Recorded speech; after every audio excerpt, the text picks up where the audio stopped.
भी मीडिया के साथियों का बहुत बहुत धन्यवाद कि वो नहीं आ रहा, आज नहीं आ की रहा। प्रेस वार्ता में पहुंचे। इधर आइए, नहीं आ रहा। जैसा कि मैं यहाँ सदर 322 पे प्रत्याशी हूँ और आपके माध्यम से गोरखपुर के लोग अपने प्रत्याशी के विषय में जानना चाहते हैं, फिर प्रिंट मीडिया के माध्यम से हम लोग प्रयास करेंगे कि अपनी बातों को उन तक पहुंचा दें। लेकिन मैंने कल कहा था कि कुछ जो जरूरी चीजें हैं जिन पे बात होनी चाहिए, तो वो 5-6 पॉइंट है, पहले मैं उन पे अपनी बात रखूं, फिर जो आपके सवाल होंगे उन पे भी अपनी बात रखूंगा। तो धन्यवाद के साथ सबसे पहला विषय है, गोरखपुर यूनिवर्सिटी में एक बच्ची थी प्रियंका भारती, मैं पिछली बार भी उनके घर आया था। उसमें 302 में मुकदमा दर्ज हुआ, कोई गिरफ्तारी नहीं हुई। बताया जाता है कि जो जिन पे मुकदमा हुआ था, जो विभागाध्यक्ष थी दिव्या रानी जी, वो मुख्यमंत्री जी के करीबी, इसलिए उन पे कोई कार्रवाई नहीं। और अभी तो खबर है कि एफआईआर लगी है।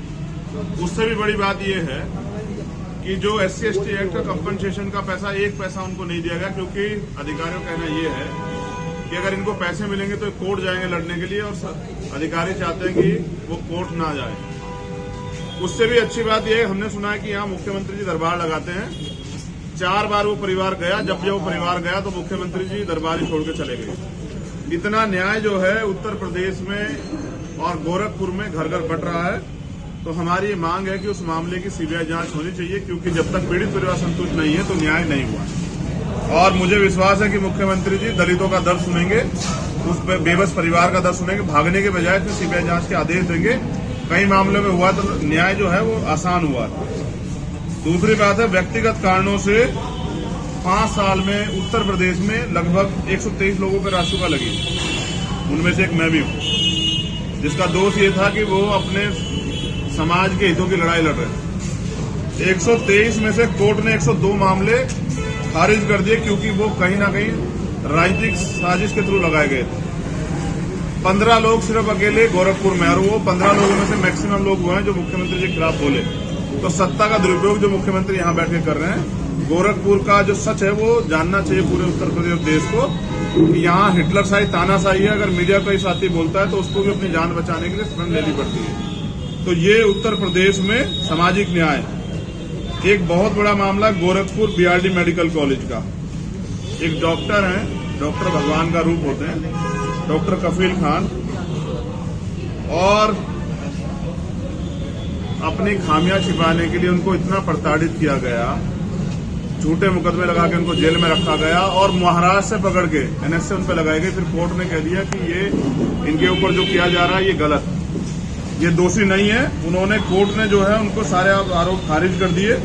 उनकी 70 साल की एक मां है, पुलिस समय समय पे उनको परेशान करती रहती है। और गोरखपुर में BRD मेडिकल कॉलेज का जो वो बच्चों का जो इतना बड़ा जो हादसा हुआ था, वो सिर्फ और सिर्फ सरकार की फेलियर था।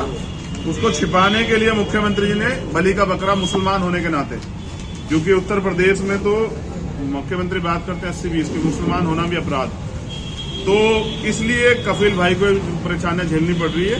लेकिन ये एक डॉक्टर के साथ होना, ये इस बात का पैमाना है कि वो किसी भी कीमत पे अन्याय के खिलाफ जो आवाज उठेगी उसको दबा देना चाहते हैं। मुख्यमंत्री जी अपराध मुक्त की बात करते हैं, लेकिन गृह जनपद गोरखपुर में अगर कोई पर्यटन के लिए घूमने आए, जहां 2-3 हजार करोड़ रुपए लगा के जो पर्यटन के काम की बात चल रही है, तो यहाँ की पुलिस जो है वो होटल में घुस के कमरे में पीट के लोगों को मार देती है। और एक बड़ा उदाहरण मनीष गुप्ता जी का आपके सामने, ये है गोरखपुर की कानून व्यवस्था। एक और मामला आपकी जानकारी में, 18 दिन बाद 2 बच्चों का शव मिला, उनके परिवार के लोग कल जाम लगाए हुए थे। घटना खोलने के नाम पे पता नहीं किसे जेल भेज दिया है। परिवार संतुष्ट नहीं है, लेकिन क्योंकि हम आने वाले थे तो प्रयास करके उनको मैनेज कर रहे हैं। वो परिवार के भी हमसे मिलेंगे, क्योंकि यहाँ अपराधियों को नहीं, कतली करनी फर्क होने के कारण अपराधियों को तो संरक्षण दिया जा रहा है, लेकिन लोगों की जान जा रही है। एक संजू देवी और महिला थी, अब ये कह रहे हैं कि ये राम राज्य है, वहीं उनकी गोली मार के हत्या की गई परसों रात। तो ये गोरखपुर। एक यहाँ प्रोफेसर है कमलेश गुप्ता जी, जो हिंदी विभाग दीनदयाल जो गोरखपुर विश्वविद्यालय है उसमें विभागाध्यक्ष के जिम्मेदार थे। उनको वो बनते विभागाध्यक्ष, उनको रोकने के लिए वहां के कुलपति ने साजिश करके उनको निलंबित कर दिया। वो आंदोलन कर रहे हैं, वो पिछड़े वर्ग से आते हैं, इसलिए कुलपति जी नहीं चाहते कोई पिछड़े वर्ग का व्यक्ति यहाँ विभागाध्यक्ष बन जाए। उन्होंने तो एक घोषणा भी कर दी थी कि मैं शरीर त्याग दूंगा बसंत पंचमी वाले दिन। मैंने उनसे बात की, सर आप अध्यापक हैं, आप समाज का उदाहरण है, आप ऐसा कोई कदम मत उठाइए कि हम युवाओं के हौसले टूट जाएं। उन्होंने अपना प्रण वापस लिया, लेकिन वो आंदोलन कर रहे हैं। तो ये गोरखपुर का विश्वास है। इस विश्वास के बाद मुख्यमंत्री करते हैं कि यहाँ जनता बड़ा विश्वास है। 2018 में गोरखपुर विश्वविद्यालय में असिस्टेंट प्रोफेसरों की भर्ती हुई थी और गजब की बात यह है कि मुख्यमंत्री ने सब जाति के बड़े पैमाने पर लोग वहां स्थापित करा दिए। एक लिस्ट है पूरी, और मीडिया के साथियों से पता लगा कि जो लिस्ट 2 दिन पहले रिलीज हो गई थी कि भाई ये लिस्ट हो सकती है संभावित, वही लिस्ट वहां जाति पैमाने पे थी। मुख्यमंत्री जी कहते हैं हम दलितों के हितैषी हैं, उनके घर खाना खाने जाते हैं, लेकिन प्रमोशन में रिजर्वेशन का इतना इंपोर्टेंट मामला 3 साल से उनके डस्टबिन में पड़ा हुआ है, अब तक उन्होंने उस पर कोई कार्रवाई नहीं की। ये है बीजेपी और उत्तर प्रदेश के मुख्यमंत्री, जबकि सुप्रीम कोर्ट का ऑर्डर है कि आप सरकार चाहे तो आंकड़े जुटा के दे सकती है, वो देना नहीं चाहते। इससे क्या होगा, एक तो प्रमोशन रिजर्व होगा तो दलितों को सशक्तिकरण मिलेगा, दूसरा बैकलॉग आएगा तो नई नियुक्तियां होगी। तो ये भी मुख्यमंत्री नहीं कर पा रहे। 29 शिक्षक भर्ती का मामला आप जानते हैं, और मैं पूरी जिम्मेदारी से कह रहा हूं मुख्यमंत्री इसके बाद चाहे मेरे ऊपर मुकदमा करा दें। 29,000 शिक्षक भर्ती में घोटाला हुआ था, मुख्यमंत्री जी ने एक्सेप्ट किया, 68 वैकेंसी रिलीज की, कोर्ट ने भी कह दिया को मिलना चाहिए, लेकिन घोटाला करने वाले की जगह जेल में होनी चाहिए नहीं होनी चाहिए। उन पे 420 का मुकदमा दर्ज होता, लेकिन करे कौन?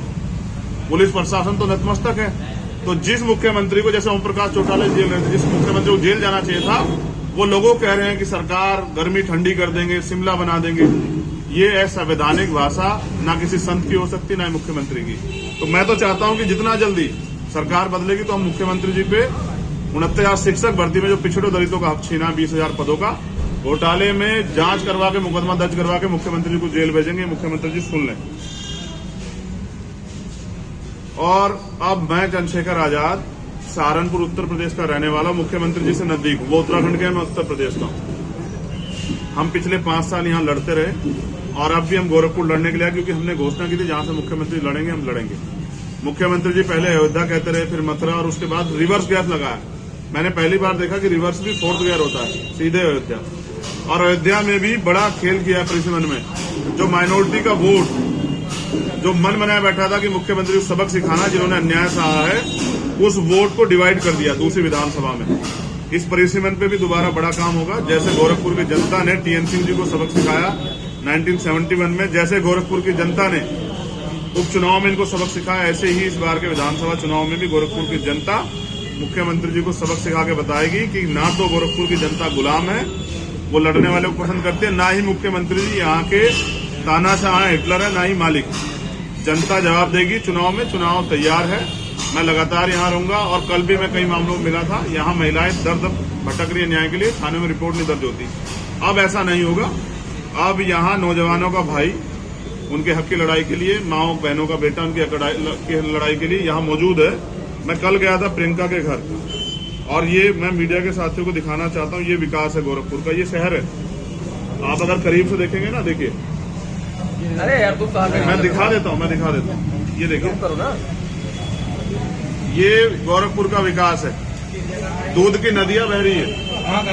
ये प्रियंका जी की गली का है। कौन सी जगह? शिवपुर का, नगर में ही है, शिवपुर शहबाज का। देखिए, ये गोरखपुर में दूध की गंगा नदियां बह रही है। और आप सब जानते हैं विकास के नाम पे क्या छल हुआ है। तो हमारा मुद्दा रहेगा चुनाव में शिक्षा सभी के लिए फ्री, क्योंकि हम सिर्फ एक चुनाव पे एक सीट पे नहीं लड़ रहे हैं, पूरे उत्तर प्रदेश में हमारा मोर्चा लड़ रहा है। तो हमें हमारी सरकार बनने पे सबके लिए फ्री शिक्षा, कि कोई गरीब व्यक्ति पैसों कमी कारण अपनी शिक्षा न प्राप्त पूरी कर पाए। एकेडमिक, प्रोफेशनल और टेक्निकल सारी शिक्षा, और सबके लिए बेहतर उपचार के लिए फ्री इलाज। नौजवानों के लिए 20 लाख सरकारी रोजगार बैकलॉग भर के और नई नियुक्तियां सृजित करके, और 80 लाख प्राइवेट रोजगार, और सबके लिए टोल फ्री। एक्साइज ड्यूटी कम करके पेट्रोल डीजल के दाम कम करेंगे। जो तमाम बुनियादी चीजें उन पर काम करेंगे। महिलाओं को घर पे रोजगार की व्यवस्था कराएंगे। हम अपने संकल्प हैं और ये हम करके दिखाएंगे। अब मैं मीडिया के साथियों से कहूंगा कि उनके जो भी सवाल है वो रख सकते हैं। पहला सवाल ये है कि सर, अगर आप यहाँ गोरखपुर की जगह कहीं ऐसी जगह से चुनाव लड़ते जहाँ लोग सोचते हैं सीट जो बड़े नेता है वो ढूंढते हैं, तो शायद सदन में आप मजबूती से अपनी बात रख पाते। गोरखपुरी क्यों? आप मेरा विश्वास कमजोर कर रहे हैं। नहीं विश्वास नहीं, मैं बात कह रहा हूँ जो बड़े नेता करते हैं। हाँ, मैं बड़ा नेता नहीं हूँ, मैं तो इस प्रदेश का बेटा हूँ। मैं तो निर्दोष होते 16 महीने जेल में रहा, और मैं आज भी याद दिलाता हूँ। मैं आदर्श मानता हूँ शहीद आजम सरदार भगत सिंह को, पंडित चंद्रशेखर आजाद जी को। अगर वो अंग्रेजों से डर के सेफ जगह ढूंढते तो आज देश आजाद नहीं होता था। तो हम लड़ेंगे नौजवानों के लिए, बहनों के लिए, माताओं के लिए और बुजुर्गों के सम्मान के लिए और एकता के लिए। हम बांटने के लिए नहीं लड़ेंगे। तो सेफ सीट तो यही बनेगी। उनको अगर गोरखपुर की जनता से प्यार होता तो वो गोरखपुर की जनता कोरोना में मरता हुआ छोड़ के बिहार के इलेक्शन में और बंगाल के इलेक्शन में नहीं घूमते। हमें गोरखपुर की जनता से प्यार है, इसलिए हम गोरखपुर आए और हम गोरखपुर की जनता का दिल जीतेंगे, हमें भरोसा है। आपने कहा कि चुनाव जीत जाएंगे तो जेल भेजेंगे, क्या उन्हीं के सवाल से जुड़ा हुआ योगी जी के खिलाफ लड़ रहे हैं, तो क्या प्रसिद्धि पाने के लिए इस तरीके का है कि शुरुआती दौर में जैसे माननीय काशीराम जी लड़ा करते थे उसी तरीके का स्ट्रेटजी आप अपना रहे हैं? देखिए, मैं समझता हूं कि इतिहास गवाह है कि यहाँ तो प्रधानमंत्री भी हारे हैं। हाँ, मैं मान्यवर काशीराम साहब को नेता मानता हूं, उनके दिखाए रास्ते पे चलता हूं और सही भी है। लेकिन मेरा लक्ष्य है मुख्यमंत्री जी को उसमें सदन में जाने से रोकने का और जीतने का है। मैं अगर स्टंटबाजी की बात होती तो मैं बहुत दिन पहले कह चुका था कि जहां से मुख्यमंत्री लड़ेंगे। तो फिर ये बताइए, मथुरा अयोध्या क्यों छोड़ा? ये फोर्थ गियर लगा के वापस क्यों आए गोरखपुर? और आप भी जानते हैं और मैं भी जानता हूं कि गोरखपुर डूब जाता है 4 महीने के लिए बारिश आती है। और यही गोरखपुर है जिसमें विकास के दावे की जाते हैं। यहाँ बच्चियां नाव चलाती है, आप मीडिया के लोगों ने दिखाया कि नाव चला के जाती है स्कूल। ये है गोरखपुर का विकास।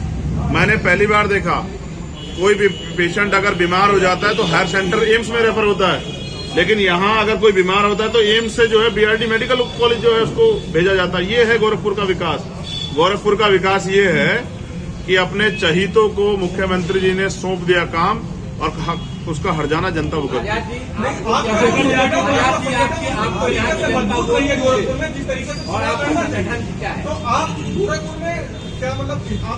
गोरखपुर में बहुजन समाज के लोग बड़े पैमाने पर रहते हैं।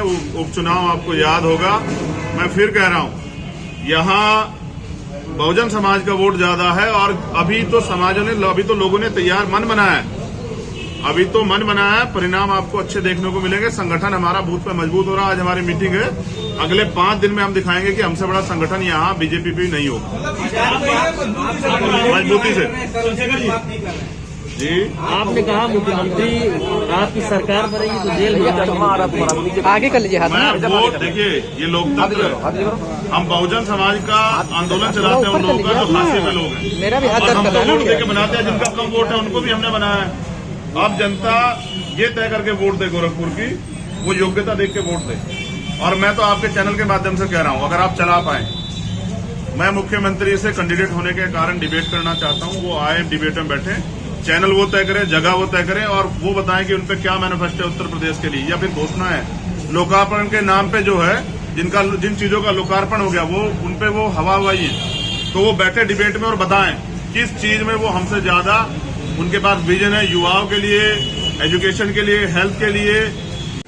उनकी सरकार ने आपको लगातार आरोप लगाया है पश्चिम यूपी में कि आप दंगाई नेता माने जाते हैं, इमरान मसूद के आदि माने जाते हैं। क्या इमरान मसूद के कहने पे आप गोरखपुर आए? और साथ ही इमरान ये इतना हल्का सवाल मीडिया के लोगों को नहीं करना चाहिए। मैं एक पार्टी का राष्ट्रीय अध्यक्ष हूँ।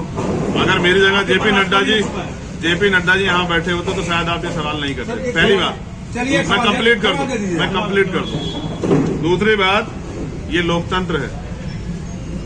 हमने तो बहुत अच्छे लोगों को इस आंदोलन में आगे बढ़ते देखा। जनता तय करती है कि नेता कौन होगा। क्या आप मुझे एक विश्वास के साथ बता सकते हैं कि अगर मैं गलत नहीं हूं, क्या 2017 के मुख्यमंत्री के फेस के चेहरा थे बीजेपी के योगी आदित्यनाथ? नहीं ना। उनको बनाया जनता ने, वेंडेट दिया था बीजेपी को इसलिए कि उनके जीवन में बदलाव होगा, और लड़े थे पिछड़े समाज के नाम पे। और हुआ क्या? ये उनकी कथनी करने का फर्क है। जनता सब जवाब देगी। और फिर एक और बात बता दें, निषाद समाज के लोगों को कहा था तो आपको आरक्षण देंगे। अभी रैली में जब गए निषाद समाज कह के आए कि वोट नहीं देंगे। यहाँ का निषाद समाज तैयार बैठा है अपने भाई को समर्थन देने के लिए। जब चुनाव परिणाम आएंगे आपको देखने को मिलेगा। चंद्रशेखर यहाँ चुनाव लड़कर, सुनिएगा मुझे, चंद्रशेखर यहाँ चुनाव लड़कर जीत जाते हैं, गोरखपुर में रहते हैं, भाग जाते हैं, भाग जाएंगे कि बराबर रहेंगे? बचेंगे। मैंने भागना सीखा ही नहीं। गोरखपुर में रहना होगा। मैं क्या कह रहा हूँ, मैंने भागना सीखा। गोरखपुर की जनता आशीर्वाद देगी और नहीं भी देगी। गोरखपुर की जनता से प्यार है इसलिए गोरखपुर में, और रहेंगे गोरखपुर में, क्योंकि ये गोरखनाथ जी की धरती है ना, ये संतों महापुरुषों की धरती रहेंगे, इसको छोड़ेंगे नहीं। सर, एक सवाल ये था कि हम कल एक दलित को मिलने में गए थे पब्लिक रिएक्शन के लिए। वहाँ आप लोगों ने कहा कि हमारा वोट तो बट गया, हम बसपा के साथ भी हैं और चूंकि अब युवा है तो इनके साथ भी हैं। तो यानी कि हमें समर्थन है ना, इस समर्थन में जिन लोगों को कैसे जीतेंगे आप? हाँ, उन्हीं लोगों को तैयार करने के लिए हमारा कैडर यहाँ लगेगा। अगर गठबंधन से देखिए, गुरु गोविंद सिंह जी ये कहें, और आप जान लीजिए, गुरु गोविंद सिंह जी कहें, कोई किसी को राज ना दियो, कोई किसी को ताज ना दियो, जो लियो निज बल लियो। हम बल तैयार करेंगे, बल संगठन में, और उस बल के जरिए हम यहाँ लोगों के दिलों पर राज करेंगे। दूसरी बात, गुरु गोविंद सिंह जी ये भी कहें कि राज शस्त्र के अधीन होता है, ये लोकतंत्र है, तो यहाँ शस्त्र हमारा कैडर है। वो जब जनता के बीच में जाके हमारा मैनिफेस्टो रखेगा तो जनता का समर्थन हमें मिलेगा, हमें भरोसा। चंद्रशेखर जी, आज आप चिट्ठा खोलने वाले थे, ये जो बढ़ते आप बताएं तो सब समान बातें जी जी, बहुत अच्छा सवाल आपने किया। मुझे लग रहा था मीडिया के लोग पूछेंगे नहीं। अरे नहीं, अभी बहुत कुछ पूछा है। अच्छा, दूसरी बात मैं स्पष्ट करूं कि अब मैं लगातार आता रहूंगा, सारी चीजें आज नहीं दे रहा हूं। स्वागत है आपका हमारे साथ। देखिए, मोहिदीपुर से जंगल कोडिया फोर लाइन निर्माण के नाम पर सबसे पहले गोरखनाथ मंदिर की दीवार तोड़ने का प्रचार किया गया, लेकिन सच यह है कि योगी पहले मुख्यमंत्री जिन्होंने खुद की सरकार में सरकारी जमीन पर कब्जा किया और जमीन का मुआवजा ले लिया। गोरखनाथ मंदिर में बसे 25 से 50 रुपए वाले पुराने किराएदारों को विकास के नाम पर खाली करा दिया और फिर उनसे लाखों रुपए वसूलकर आज के सर्किल रेट पर दुकानें दी जा रही है। यानी कि एक तीर से कई निशाने, सरकारी जमीन भी कब्जा ली और जो वहां बेचारे छोटे छोटे व्यापारी थे उनको बेदखल भी कर दिया और अब उनको लाखों में जमीन वही बेच रहे हैं। तो ये मैं कह रहा हूं ना, लगातार मैं बताता रहूंगा कि क्या क्या खेल हुए हैं और लोकार्पण के नाम पर क्या चल रहा है और वो जो झील बनी है उसके नाम पे माफियाओं ने क्या कब्जे कर रखे हैं। मैं सब चीजें मीडिया के साथियों को साफ कर देता रहूंगा। मुझे यहाँ रहना है, मुझे यहाँ चुनाव लड़ना है। अच्छा, एक सवाल और था जी। आपकी अखिलेश जी की बाहर से दिख रहा है कि नहीं बन रही है, लेकिन अंदर से क्या है, ऐसा मामला क्या? अब मैं आजाद समाज पार्टी का जो मोर्चा है, सामाजिक परिवर्तन मोर्चा, उसके लिए काम कर रहा हूँ। मैंने प्रयास किया था कि उनकी मदद लेके या उनकी मदद करके उत्तर प्रदेश में भारतीय जनता पार्टी को रोका जाए, लेकिन उसके बाद मेरी समझ में आया कि कोई भी आदमी जब आप नए हैं और परिवर्तन करना चाहते हैं तो वो आपको आगे नहीं बढ़ने देगा। तो मैं समझता हूं कि 12-17 उनकी सरकार रही, जनता ने इसलिए बदली क्योंकि उन्होंने अच्छे काम नहीं किए। मैं उनका व्यक्तिगत सम्मान करता हूं, लेकिन उनकी नीतियां जो है, जो बहुजन विरोधी नीतियां है, जो नौजवान विरोधी नीतियां, मैं उनका विरोध हमेशा करता रहूंगा, क्योंकि मेरी लड़ाई व्यक्तिगत नहीं, विचारधारा की लड़ाई, उसके खिलाफ मैं हमेशा खड़ा हूं। एक बात कही जा रही है 2019 में जो बसपा से अखिलेश जी ने 25 सीट थी, 25 सीट थी। 25 सीट के लिए मांग कर रहे थे, हाँ। उन्होंने सीट नहीं दिया। तो अब हम पे इतनी सीट है कि वो हमसे चाहे ले ले 2-4 सीट। इनका सवाल ये है, एक बहन सवाल पूछ रही है जी। आपने बयान दिया था कि अखिलेश यादव को दलित का दलित को थोड़ा समझाइए। नहीं, मैं दोबारा उसको ठीक कर देता हूँ। पहली अच्छी बात है कि यहाँ महिला जो पत्रकार है उनकी भागीदारी भी है। आजकल पुरुष प्रधान देश ने इसको नकार दिया है। मैं आपसे बिल्कुल आपके सवाल का जवाब दूंगा और एक अपनी दिल की बात भी अपनी बहन से जरूर कहूंगा। पहली बात, मैंने उनसे कहा कि उनको दलितों का वोट चाहिए नहीं, किसी बहन के साथ अन्याय होगा तो चंद्रशेखर चुप नहीं, मैं उस अधिकारी कर्मचारी को भी वहीं खींच के लाऊंगा जहां उसकी सही जगह है। क्योंकि अगर किसी पर अन्याय होगा तो वहां अधिकारी कर्मचारी कुर्सी पर नहीं बैठेगा, वो काम करेगा, जो उत्तर प्रदेश में नहीं हो रहा है। यहाँ महिला रात के 10 बजे के बाद नहीं निकल सकती। और मीडिया के लोग मुझे अक्सर कहते हैं कि आप जातिवादी राजनीति करते हैं। मैं आपसे जानना चाहता हूं, ये आजाद भारत है, कहते हैं कि जोड़ियां भगवान बनाते हैं। अगर कोई शोषित वंचित जाति का लड़का अपर कास्ट की महिला से या बेटिया से प्यार कर लेता है तो उसकी हत्या की जाएगी सरेआम यहाँ अनीस कनौजिया की तरह। ये न्याय है क्या? फिर वो अपने जीवन के साथी चुनने का फैसला ले सकता है? ये न्याय है? इसको व्यवस्था कहते हैं। मैं इस व्यवस्था के खिलाफ, इसलिए मैं कहता हूं कि जाति का विनाश होना चाहिए। भाईचारा तब बनेगा जब हम जातियों से बटे हुए लोग जाति तोड़ के भाईचारा पैदा करेंगे। अगर कोई आदमी, पढ़ा लिखा व्यक्ति, तैयार व्यक्ति भी अपना जीवन साथी नहीं चुन सकता इस प्रदेश और देश में, तो ये अभी भी सामाजिक न्याय नहीं बना, अभी भी विश्वास भाईचारा नहीं बना है। यह अन्याय है और युवाओं के साथ अन्याय नहीं होगा। गोरखपुर की जनता की नजरों में योगी दलितों के सबसे सम्मान देने वाले नेता माने जाते हैं। बनटांगिया है, मुसारा गांव में आप चले जाएंगे जहाँ पे 100% दलित और पिछड़ा वर्ग है, तो वहाँ पे आप क्या कहना चाहेंगे? वहाँ पे किसी नेता को लोग जाने नहीं देते हैं। अभी मैं वहाँ भी जाऊंगा। मैं अपनी बात, ये लोकतंत्र है सर। ऐसे तो ऐसा नहीं कि यहाँ ठाकुर उनके विरोध में नहीं है, कुछ लोग उनके खिलाफ भी लड़ने का काम कर रहे हैं। ऐसा नहीं कि यहाँ ब्राह्मण और जो बनिए और काय समाज, यहाँ तो नेता भी कोई थे। मैं आपको फिर बता दूं कि एक गलती की राधा मोहन जी ने कि वो जब वो ये डूब गया था तो वो बोले, और जब प्रियंका भारती के न्याय की बात थी तो बोले। उसका खामियाजा क्या भुगतना पड़ा पता है? उनकी राजनीति खत्म कर दी है उन्होंने, उनको टिकट नहीं होने दिया, उनको मजबूर कर दिया। और मैं फिर कह रहा हूं, ऐसा ही हरिशंकर जी के साथ हुआ है। कोरोना काल में अगर आपको इलाज बेहतर नहीं मिला तो सरकार जिम्मेदार नहीं है। उस मां ने अपना पति खोया, मैं उनको नमन करता हूं। आज वो हमारे बीच नहीं है, तो क्या अगर कोरोना काल में बेहतर इलाज मिलता तो क्या हरिशंकर जी आज हमारे बीच नहीं होते? तो मैं हरिनारायण जी, क्या नाम है उनका? उपेंद्र जी, तो इतने लोगों की हत्या की है ना कि मैं नाम ही भूल जा रहा हूं। लेकिन अगर वो आज हमारे बीच होते तो मैं उनको से भी आशीर्वाद लेता। ये लड़ाई न्याय की है और मैं लड़ने वाला, क्योंकि मैं लड़ा हूं पिछले 5 साल। फिर बता रहा हूं, ये जो नेता जिनकी बात आप कर रहे हैं ना, आप कह रहे थे सीट नहीं दी, आप कह रहे थे कि उनके साथ कैसे संबंध है। आपने 5 साल में देखे किसी गरीब की मदद के लिए सड़क पे खड़े होते हुए? या बस इनको वोट ही चाहिए? तो जनता ये तय करेगी उनको कैसा नेता चाहिए। और मैं तो बेटा हूं, मैं तो लड़ने आया, नौजवान हूं, मैं बंटवारे की राजनीति नहीं करता, मैं तो भाईचारे की राजनीति करता हूं। और मैं इसको आगे आपको गोरखपुर में समर्थन करने जा रहे हैं, क्या इसके लिए इमरान मसूद साहब पीछे से बैटिंग आपके लिए कर रहे हैं? देखिए, मैं समझता हूं कि अखिलेश जी क्या करेंगे ये उनका निर्णय है। ना मैं उनकी पार्टी में हूं, ना उनकी पार्टी का नेता हूं, ना मेरे उनसे बहुत अच्छे रिश्ते हैं। इमरान मसूद से अभी काफी नजदीकियां हैं, इस पर आप कुछ बोल रहे हैं? मेरी समझ में नहीं आ रहा कि वो मेरे जिले के हैं तो मेरी नजदीकियां। मेरे जिले का हर व्यक्ति, अब मैं गोरखपुर में हूं तो क्या गोरखपुर के व्यक्ति से मेरा प्यार नहीं है? तो राधा मोहन जी से तो मैं मिला भी नहीं, उनके लिए क्यों कह रहा हूं कि उस ऐसे महत्वपूर्ण नेता के। नहीं, मेरी बात यहाँ की जनता से हो रही है। मैं समझ रहा हूँ ना, बहुत सारे लोग चाहते हैं कि तानाशाही अहंकारी नेता को जवाब मिलना चाहिए। चंद्रशेखर जी, योगी जी 4 तारीख को नॉमिनेशन कर रहे हैं, आप कब कर रहे हैं?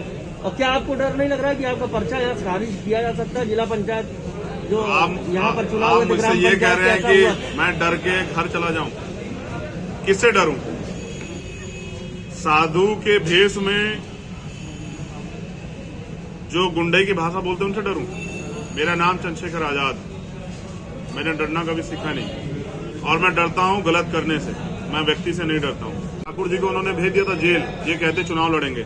आपको जेल भेज देंगे तो जेल एक क्रांतिकारी के लिए गहना होती है, उसका घर होती है।